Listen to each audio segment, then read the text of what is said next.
నమస్కారం దూరదర్శన్ వార్తలకి స్వాగతం నేను కావ్య ముందుగా వార్తల్లోని ముఖ్యాంశాలు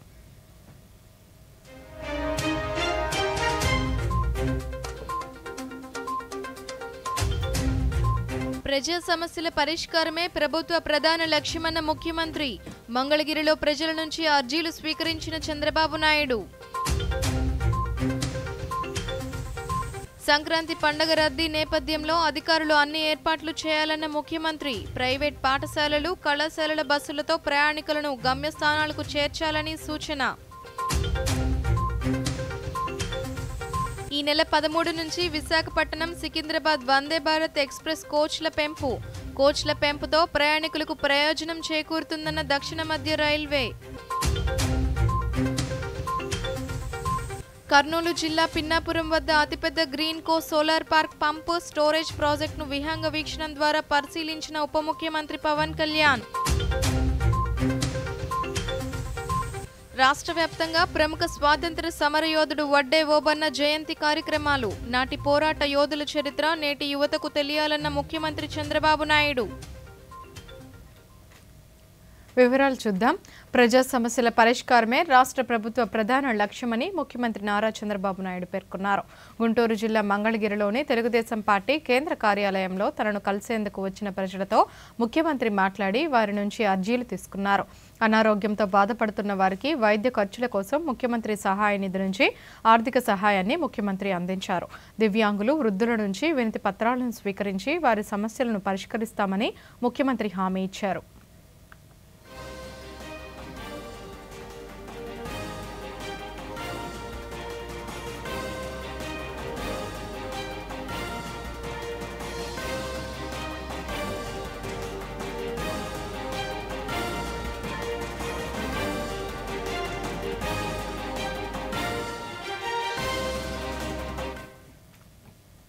మకర సంక్రాంతి పండుగ రద్దీ నేపథ్యంలో ప్రైవేటు పాఠశాలలు కళాశాలలు బస్సులు తీసుకుని ప్రయాణికులను ప్రధాన పట్టణాల నుంచి పల్లెలకు పంపేందుకు వీలుగా ఏర్పాట్లు చేయాలని ముఖ్యమంత్రి నారా చంద్రబాబు నాయుడు ఆర్టీసీ అధికారులను ఆదేశించారు. ఫిట్నెస్ ఉన్న బస్సులను ఎంపిక చేసి వాటి ద్వారా ప్రజలను సురక్షితంగా గమ్యస్థానాలకు పంపే ఏర్పాట్లు చేయాలని సూచించారు.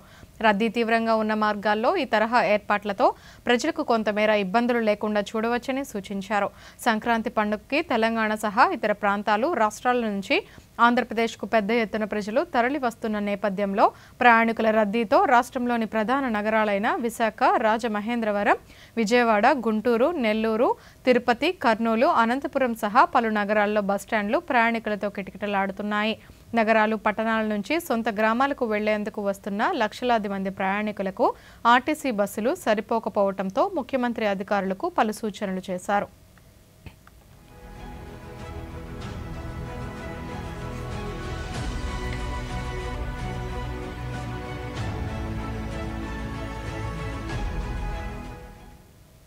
ప్రముఖ స్వాతంత్ర సమరయోధులు ఉయ్యాలవాడ నరసింహారెడ్డి ఆప్తమిత్రుడు వడ్డే ఓబన్న జయంతిని ఈరోజు రాష్ట్ర ప్రభుత్వం అధికారికంగా నిర్వహించింది. ప్రతి ఏటా జనవరి 11న వడ్డే ఓబన్న జయంతిని నిర్వహించాలని రాష్ట్ర ప్రభుత్వం నిర్ణయించింది. నంద్యాల జిల్లాలోని సంజామల మండలం నొస్సం గ్రామంలో 1807 జనవరి 11న ఓబన్న జన్మించారు. ఉయ్యాలవాడ నరసింహారెడ్డి కుటుంబానికి ఓబన్న కుటుంబానికి తాతల కాలం నుంచి ఉన్న పరిచయంతో ఇద్దరి మధ్య మంచి మిత్రత్వం ఏర్పడింది. రైతులపై బ్రిటిష్ ప్రభుత్వం అధిక పన్నులు వసూలు చేయటాన్ని వ్యతిరేకిస్తూ నరసింహారెడ్డి చేపట్టిన పోరాటంలో మిత్రుడికి మద్దతుగా వడ్డే ఓబన్న ముందు వరుసలో నిలిచారు. 1846 అక్టోబర్ 6న జగన్నాథ కొండ వద్ద జరిగిన భీకర పోరాటంలో 39 ఏళ్ల వయసుకే వడ్డే ఓబన్న అమరులయ్యారు. ఓబన్న జయంతిని పురస్కరించుకుని ముఖ్యమంత్రి ఎన్ చంద్రబాబు నాయుడు ఘనంగా నివాళులు అర్పించారు. వడ్డే ఓబన్న చిత్రపటానికి మంగళగిరిలోని టీడీపీ కేంద్ర కార్యాలయంలో టీడీపీ నేతలతో కలిసి ముఖ్యమంత్రి నివాళులు అర్పించారు. బ్రిటిష్ వారిపై రాజీ లేని పోరాటం చేసిన వడ్డే ఓబన్న లాంటి పోరాట యోధుల చరిత్ర నేటి యువతకు తెలియాల్సిన అవసరం ఉందని ఈ సందర్భంగా ఆయన పేర్కొన్నారు.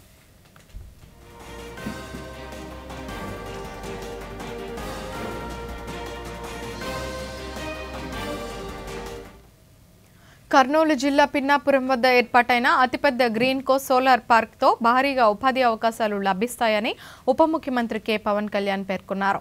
జిల్లా పర్యటనలో భాగంగా ఈరోజు ఆయన పిన్నాపురం వద్ద ఏర్పాటైన అతిపెద్ద Greenko solar park pump storage project సైట్ను విహంగ వీక్షణం ద్వారా అధికారులతో కలిసి పరిశీలించారు. అనంతరం రోడ్డు మార్గంలో ప్రాజెక్టును సందర్శించారు. ఈ సందర్భంగా పవన్ కళ్యాణ్ మీడియాతో మాట్లాడుతూ కేంద్రం అనుమతితో 365 హెక్టార్ల అటవీ భూమిని సంస్థ కొనుగోలు చేసిందని, అందుకు నెల్లూరులో 36 కోట్ల రూపాయల విలువైన భూమిని సంస్థ ప్రభుత్వానికి ఇచ్చిందని తెలిపారు. ఈ ప్రాజెక్టు వల్ల ప్రత్యక్షంగా పరోక్షంగా భారీగా ఉపాధి అవకాశాలు లభిస్తాయని, భవిష్యత్తులో ఈ ప్రాజెక్టు పర్యాటక కేంద్రం కానుందని తెలిపారు.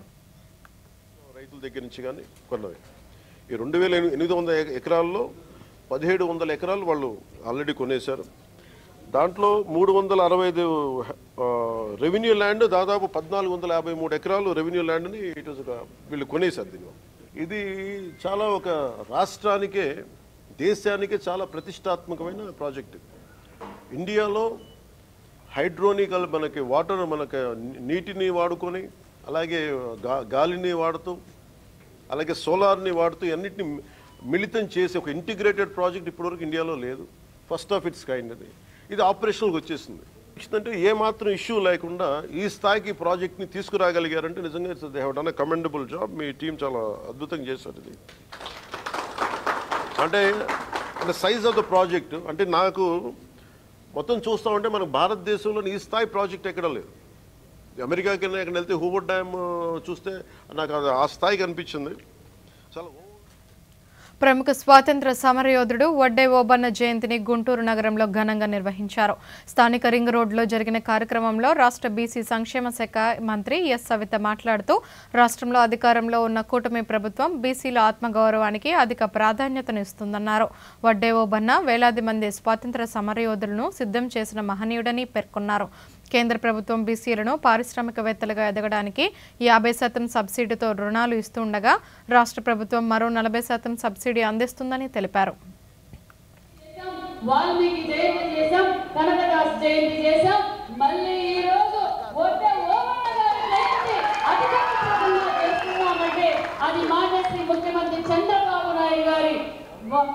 గొప్పతనం అన్న విషయాన్ని కూడా మీకు తెలియజేస్తున్నాం.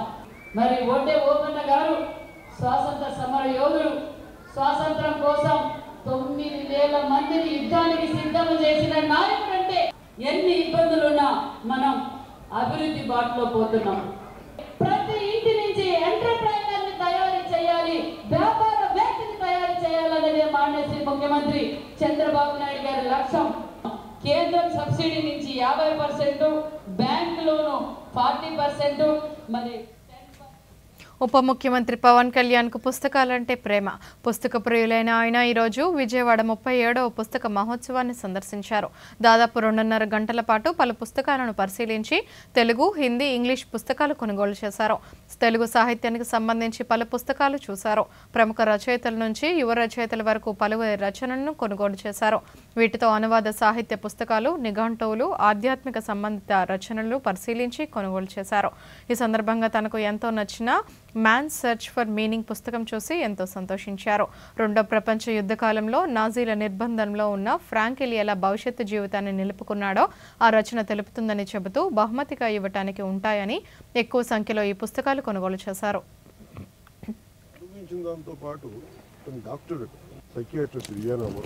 కాన్సంట్రేషన్ క్యాంప్లో పనిస్తే డెస్పిరేషన్ తోటి సవాళ్ళ ఈ నిర్దేశం అదే తినేవాడు. అమ్మా అతను అంటే మనకు ఒక అనుభవం జరిగినప్పుడు not just be better how to overcome అదే లోగో తెలిపిన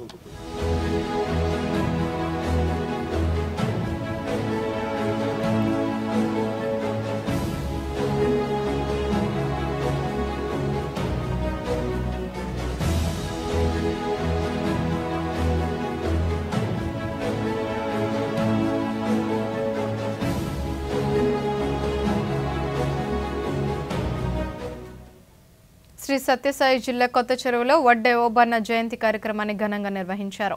ఈ కార్యక్రమంలో హిందూపురం పార్లమెంట్ సభ్యులు బీకే పార్థసారథి, శాసనసభ్యులు పల్లు సింధూరారెడ్డి, మాజీ మంత్రి పల్లె రఘునాథ్ రెడ్డి పాల్గొన్నారు. కొత్త చెరువులోని వడ్డే ఓబన్న విగ్రహానికి పూలమాలలు వేసి నివాళులు అర్పించారు. ఈ సందర్భంగా ఎంపీ పార్థసారథి మాట్లాడుతూ స్వాతంత్ర సమరయోధులు వడ్డే ఓబన్న పేదల హక్కుల సాధన కోసం ఎంతో కృషి చేసిన వ్యక్తి అని కొనియాడారు. బీసీల అభివృద్ధికి తెలుగుదేశం పార్టీ కట్టుబడి ఉందని పేర్కొన్నారు. రెడ్డి గారి ఆ రోజు పాలనలో అదేవిధంగా ఒక వీరోచితంగా పోరాడినటువంటి వ్యక్తి. ఈస్ట్ ఇండియా కంపెనీ మీద పాలేగాళ్ళు ఈస్ట్ ఇండియా కంపెనీ మధ్య పోరాటం జరిగిన సందర్భంలో ఈ వడ్డే ఓబన్న గారు సైన్యాధ్యక్షుడిగా వీరోచితమైనటువంటి పోరాటాలు చేసినటువంటి గొప్ప వ్యక్తి. స్వాతంత్ర సమరయోధుల్లో ఇతను కూడా మొదటి వ్యక్తిగా ఉన్నాడు. బ్రిటిష్ వాళ్ళకు వ్యతిరేకంగా పనిచేయడం. స్వాతంత్ర ఉద్యమంలో పాల్గొన్న వారి జీవితాలు అందరికీ స్ఫూర్తిదాయకమని రాష్ట్ర సాంఘిక సంక్షేమ శాఖ మంత్రి డాక్టర్ డోలా శ్రీ బాలవీరాంజనేయ స్వామి తెలిపారు. వడ్డే ఓబన్న 218 జయంతి సందర్భంగా ఒంగోలు కలెక్టరేట్లో ఆయన చిత్రపటానికి ఒంగోలు పార్లమెంట్ సభ్యులు మాగుంట శ్రీనివాసులరెడ్డి, శాసనసభ్యులు దామచర్ల జనార్దన్తో కలిసి పూలమాలలు వేసి నివాళులర్పించారు. ఈ సందర్భంగా మంత్రి మాట్లాడుతూ వడ్డే ఓబన్న వంటి మహనీయుల జీవితాలు నేటి తరానికి తెలియజేయాల్సిన బాధ్యత అందరిపైన ఉందన్నారు.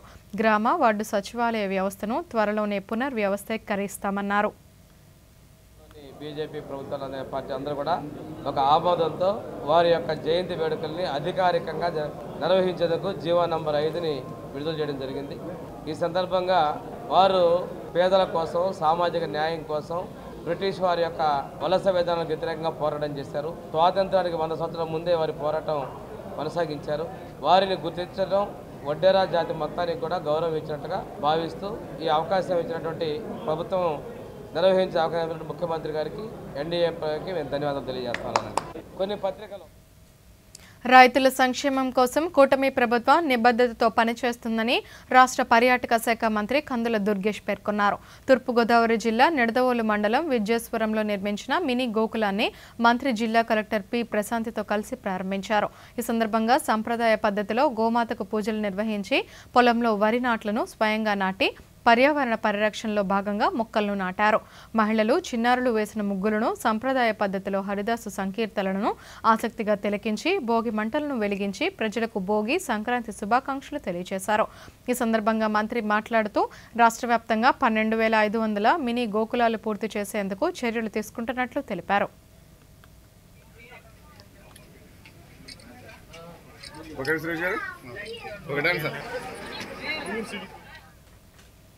బ్రిటిష్ వారిపై వీరోచితంగా పోరాడి అమరుడైన వడ్డే ఓబన్న జీవితం తెలుగు జాతికి గర్వకారణమని అనంతపురం జిల్లా collector doctor V Vinod Kumar అన్నారు. ఈరోజు అనంతపురం కలెక్టర్ కార్యాలయంలో నిర్వహించిన ప్రముఖ స్వాతంత్ర సమరయోధులు వడ్డే ఓబన్న జయంతి వేడుకల సందర్భంగా జిల్లా కలెక్టర్ వడ్డే ఓబన్న చిత్రపటానికి పూలమాలలు వేసి నివాళులు అర్పించారు. ఈ సందర్భంగా ఆయన మాట్లాడుతూ బ్రిటిష్ వలస పాలకుల ఆగడాలు, దౌర్జన్యాలకు వ్యతిరేకంగా పోరాటం జరిపి వీరమరణం పొందిన ఓబన్న జీవితం ఆదర్శనీయమన్నారు. జయంత్యోత్సవాన్ని స్టేట్ ఫంక్షన్ మర్యాదగా సూక్తంగా ఈరోజు జరుపుకోవడం జరిగింది. ఈరోజు సెలవు రోజు అయినా సరే చాలామంది అధికారులు, వివిధ ప్రజాప్రతినిధులు, కుల పెద్దలు, నాయకులు అందరూ కూడా పాల్గొనడం జరిగింది.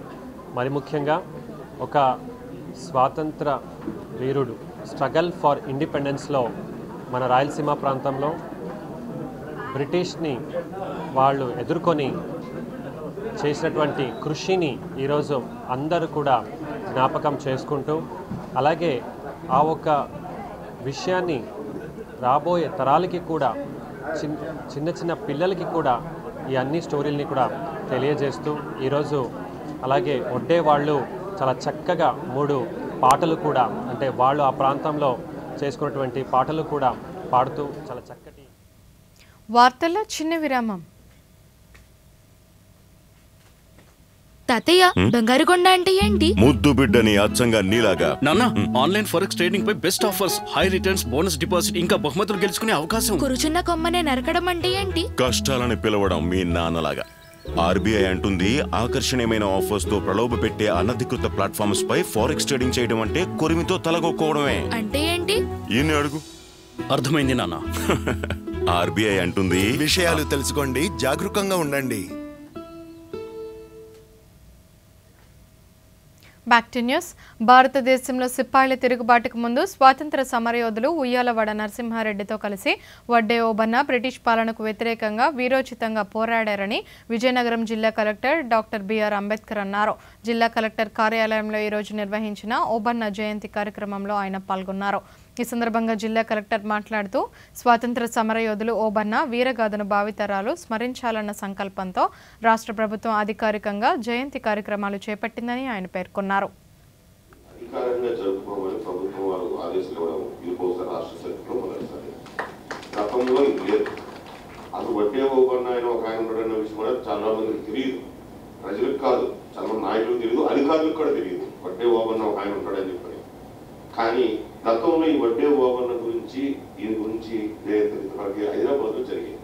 ఎందుకంటే వడ్డేర కమ్యూనిటీ అనేది సహజంగా ఎక్కువ శాతం హైదరాబాద్ ఉంటుంది. తెలంగాణ ఏరియాలో వడ్డేర కమ్యూనిటీ, అక్కడ ఎస్సీ కమ్యూనిటీ ఉంటుంది. మన రాష్ట్రంలో ఓబీసీ కింద తీసుకుంటారు వాళ్ళు.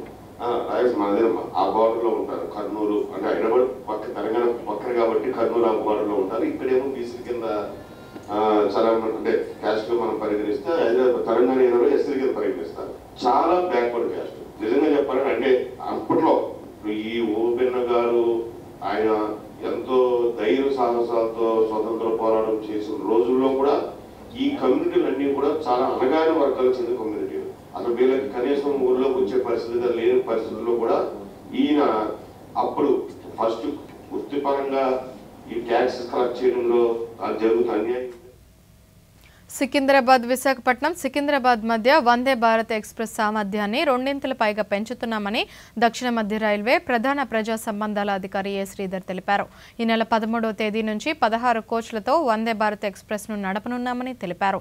వందే భారత్ ఎక్స్ప్రెస్లో 1024 ప్రయాణికుల సామర్థ్యంతో 14 చైర్ కార్లను, 104 మంది సామర్థ్యంతో 2 ఎగ్జిక్యూటివ్ క్లాస్ బోగీలను అందించనున్నారు.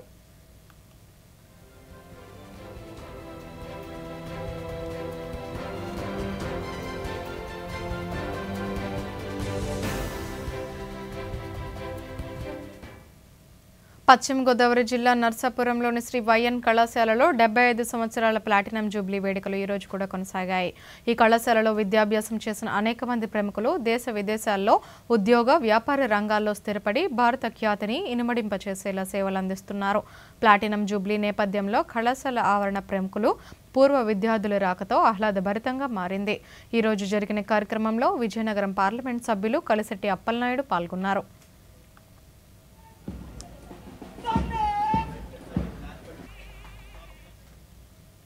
భారతదేశ పూర్వ ప్రధానిగా సేవలను అందించిన లాల్ బహదూర్ శాస్త్రి వర్ధంతి ఈ రోజు జరుపుకుంటూ దేశం ఆయనకు ఘనంగా నివాళులు అర్పిస్తుంది.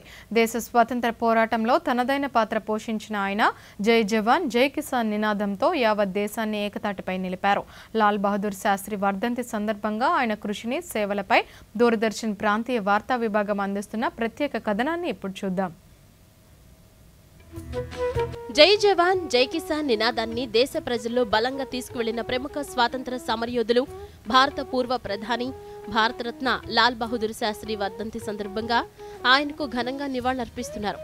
దేశానికి ఆయన చేసిన సేవలు స్మరిస్తూ ఘనంగా నివాళులర్పిస్తున్నారు. నిజాయితీనే నిజమైన ఆస్తిగా భావించిన కర్మశీలి, నిరాడంబరతే తన ఆభరణంగా జీవించిన ధన్యజీవి, సైనికులు, రైతుల పక్షాన నిలబడిన ధీశాలి, భారత 2వ ప్రధానిగా ఎన్నో సేవలందించారు. భారతదేశ 2వ ప్రధానిగా సేవలందించిన లాల్ బహదూర్ శాస్త్రి వర్ధంతి సందర్భంగా యావత్ జాతి ఆయనకు ఘనంగా నివాళులర్పిస్తోంది. 1904 అక్టోబర్ 2న జన్మించిన లాల్ బహదూర్ శాస్త్రి దేశ స్వాతంత్ర పోరాటంలో తనదైన పాత్ర పోషించారు. భారత జాతీయ కాంగ్రెస్ పార్టీలో సీనియర్ నాయకుడిగా పనిచేశారు. 1920లలో స్వాతంత్రోద్యమంలో తన స్నేహితుడు నితిన్ ఎస్లావత్తో కలిసి బ్రిటిష్ వారిపై పోరాటం చేశారు. మహాత్మా గాంధీ ప్రభావంతో తొలుత మహాత్మా గాంధీకి, తరువాత జవహర్ లాల్ నెహ్రూకు అత్యంత నమ్మకస్తుడైన అనుచరుడిగా ఆయన వ్యవహరించారు. లాల్ బహదూర్ శాస్త్రి 1947లో భారతదేశానికి స్వాతంత్ర్యం వచ్చిన తరువాత ఏర్పడిన తొలి కేంద్ర ప్రభుత్వంలో తొలి రైల్వే మంత్రిగా, తరువాత హోంమంత్రిగా సేవలందించారు. నెహ్రూతో ఉన్న సాన్నిహిత్యం కారణంగా ఆయన మరణించిన తరువాత కాలంలో లాల్ బహదూర్ శాస్త్రి దేశానికి 2వ ప్రధానిగా బాధ్యతలు స్వీకరించారు. 1965లో ఇండో పాకిస్తాన్ యుద్ధ కాలంలో దేశాన్ని తనదైన శైలిలో ముందుకు నడిపించారు. జై జవాన్ జై కిసాన్ నినాదంతో యావత్ దేశాన్ని ఏకతాటిపై నిలిపిన ఘనత లాల్ బహదూర్ శాస్త్రికే దక్కుతుంది. 1966వ సంవత్సరం జనవరి 11న ఆయన తుదిశ్వాస విడిచారు. ఢిల్లీలో ఆయన స్మారకార్థం విజయఘాట్ స్మారక చిహ్నాన్ని నిర్మించారు. లాల్ బహదూర్ శాస్త్రి చాలా సాధారణ జీవితం గడిపారు.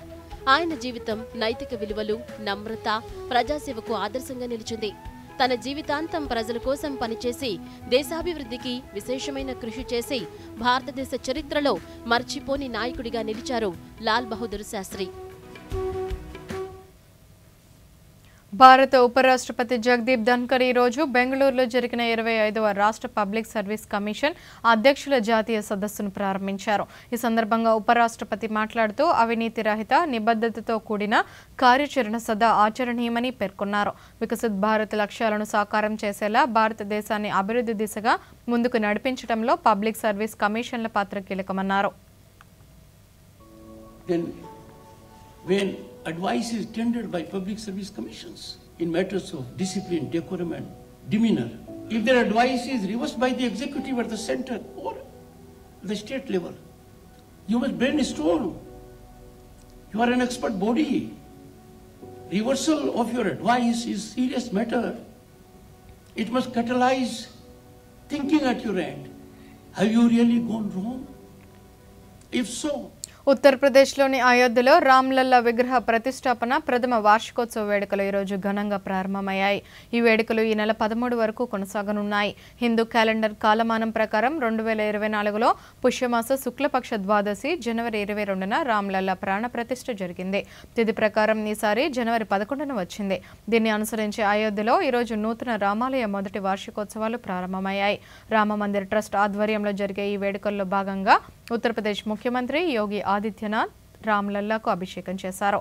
వార్షికోత్సవాల సందర్భంగా ఆలయ ట్రస్ట్ ప్రత్యేక ఏర్పాట్లు చేసింది.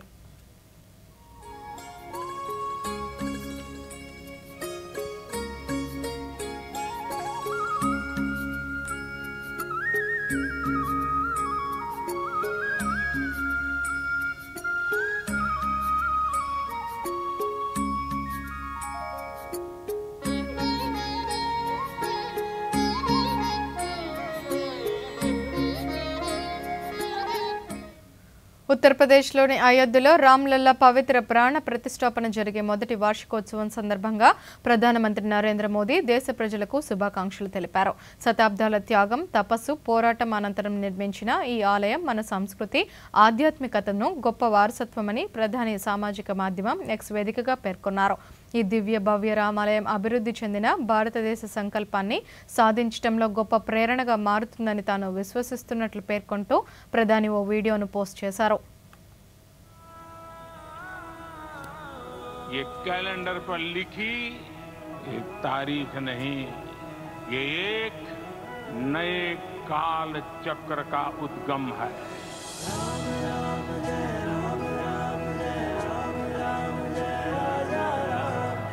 सदियों की प्रतीक्षा के बाद, अनगिनत बलिदान, त्याग और तपस्या के बाद हमारे प्रभु राम आ गए.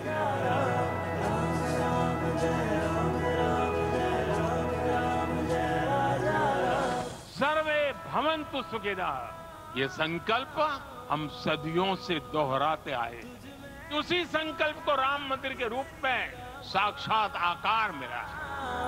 तुझसे ही तो है शक्ति मेरी रामा. ये मंदिर मात्र एक देव मंदिर नहीं है, ये भारत की दृष्टि का, भारत के दर्शन का, भारत के दिग्दर्शन का मंदिर है. तुझ में ही तो है भक्ति मेरी, तुझसे ही तो है शक्ति मेरी. ये राम के रूप में राष्ट्र चेतना का मंदिर है. ये भव्य राम मंदिर साक्षी बनेगा भारत के उत्कर्ष का, भारत के उदय का. ये भव्य राम मंदिर साक्षी बनेगा भव्य भारत के अभ्युदय का, विकसित भारत का.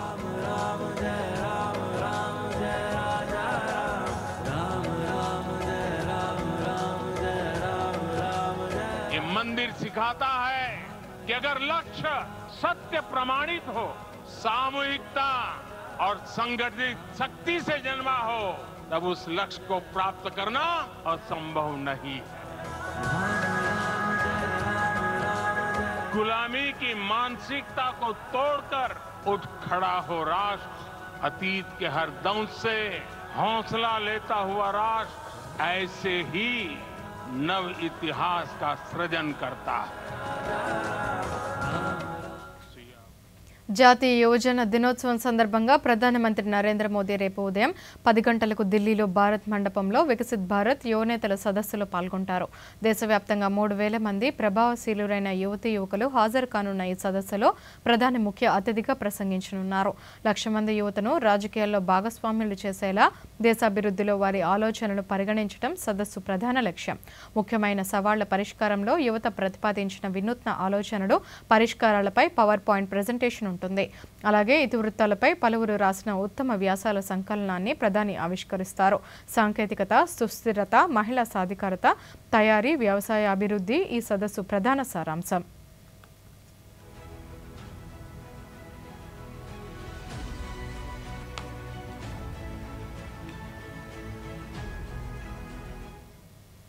కొత్త ఢిల్లీలో ఈరోజు మాదక ద్రవ్యాల నియంత్రణ, జాతీయ భద్రతపై ప్రాంతీయ సదస్సు జరిగింది. ఇందులో 8 ఈశాన్య రాష్ట్రాలు, కేంద్రపాలిత ప్రాంతాల నుంచి ఉన్నత స్థాయి అధికారులు పాల్గొన్నారు. సదస్సుకు ముఖ్య అతిథిగా కేంద్ర హోంమంత్రి అమిత్ షా హాజరయ్యారు. ఈ సందర్భంగా అమిత్ షా మాట్లాడుతూ ఈశాన్య రాష్ట్రాలు, కేంద్రపాలిత ప్రాంతాల్లో మాదక ద్రవ్యాల వాడకంతో జాతీయ భద్రతకు ఎనలేని ముప్పు వాటిల్లుతుందని హెచ్చరించారు. దీన్ని నియంత్రించాల్సిన ఆవశ్యకత ఎంతైనా ఉందన్నారు. మత్తు పదార్థాలను అరికట్టడంలో పురోగతి కనిపిస్తోందన్నారు. 2024లో 16,914 కోట్ల రూపాయల విలువ చేసే మాదక ద్రవ్యాలను పట్టుకోవటమే ఇందుకు నిదర్శనమన్నారు. नित्यक्रम है कि क्षेत्रीय कॉन्फ्रेंस में ड्रग के खिलाफ हमारी लड़ाई का हम रिव्यू भी करते हैं, चर्चाएं भी होती है और बाद में भारत सरकार का गृह मंत्रालय इसके आधार पर नई रणनीति बनाकर राज्यों के साथ साझा करते हैं, जिसमें राज्य के अनुभवों का भी निचोड़ होता है। और इस कॉन्फ्रेंसों ने కేంద్ర రైల్వే, ఐటీ, ఎలక్ట్రానిక్స్ శాఖల మంత్రి అశ్విని వైష్ణవ్ ఈరోజు పూణేలోని సీడాక్ క్యాంపస్లో సీడాక్ రూపొందించిన ఏరీస్ ఇకో, ఏరీస్ నోవా డెవలప్మెంట్ బోర్డులు, తేజస్ 64 ఇండిజినియస్ 64 బెట్ ఎస్ఓసి ఉత్పత్తులను ప్రారంభించారు. సెన్సార్ ఫ్యూజన్, స్మార్ట్ మీటర్లు తదితర అంశాలపై విద్యార్థులు మరింత విస్తృతంగా అధ్యయనం చేసేందుకు ఏరిస్ ఇకో వీలు కల్పిస్తుంది. ఈ సందర్భంగా కేంద్ర మంత్రి మాట్లాడుతూ భారత్ అభివృద్ధి చెందిన దేశంగా రూపొందేలా కంప్యూటింగ్, సాంకేతిక పరిజ్ఞానం అభివృద్ధి చేయడంపై దృష్టి సారించాలన్నారు. To democratize technology, which means technology should be accessible to all. I was one of those privileged who could go to an IIT. IIT we had access to best of the technologies, but can 12 ఏళ్లకోసారి జరిగే మహాకుంభమేళ పర్వానికి సమయం ఆసన్నమైంది. ఈ నెల 13 నుంచి ఉత్తరప్రదేశ్లోని ప్రయాగరాజ్ ఈ బృహత్ కార్యక్రమానికి వేదిక కానుంది. ఇందుకోసం ఇప్పటికే ఏర్పాట్లు పూర్తయ్యాయి. మేళా జరిగే పరిసర ప్రాంతాల్లో స్వచ్ఛతా కార్యక్రమాలను నిరంతరంగా చేపడుతున్నారు. మేళాకు దేశ విదేశాల నుంచి ఆధ్యాత్మిక గురువులు, స్వాములు రానున్నారు. ఇప్పటికే కొందరు బాబాలు ఇక్కడికి చేరుకొని ఆధ్యాత్మిక చింతనలో పాల్గొంటున్నారు. కాగా ఈరోజు బ్రహ్మకుమారీలు కుంభమేళా ఔచిత్యంపై ఉద్బోధించారు.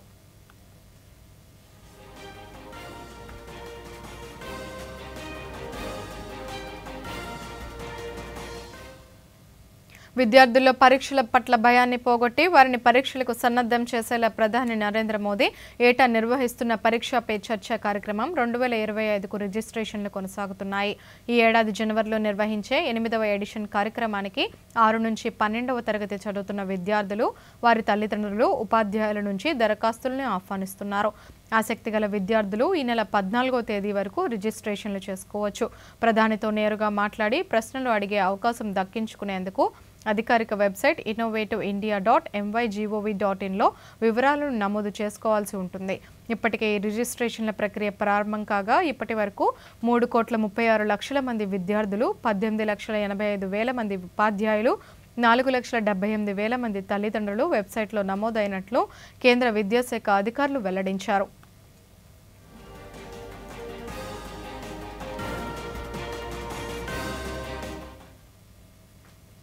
ప్రధానమంత్రి నరేంద్ర మోదీ తన మనసులోని భావాలను దేశ ప్రజలతో పంచుకునే మన్ కీ బాత్ 118వ సంచిక ఈ నెల 19వ తేదీ ఆదివారం ఉదయం 11 గంటలకు ప్రసారం అవుతుంది.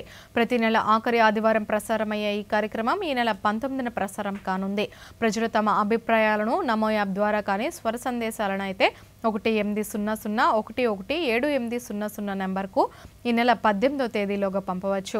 అలాగే www.mygov.in వెబ్సైట్ ద్వారా కానీ 1922 నెంబర్కు మిస్డ్ కాల్ ఇవ్వటం ద్వారా తిరిగి మన మొబైల్కి వచ్చే సంక్షిప్త సందేశంలోని లింక్ ద్వారా కూడా అభిప్రాయాలను తెలియజేయవచ్చు. ఆకాశవాణి సమన్వయంతో దూరదర్శన్ ఛానళ్లు మన్ కీ బాత్ కార్యక్రమాన్ని ప్రసారం చేస్తాయి.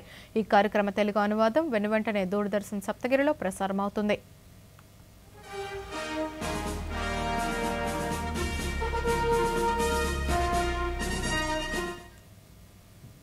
ఈ వార్తలు ఇంతటితో సమాప్తం. నమస్కారం.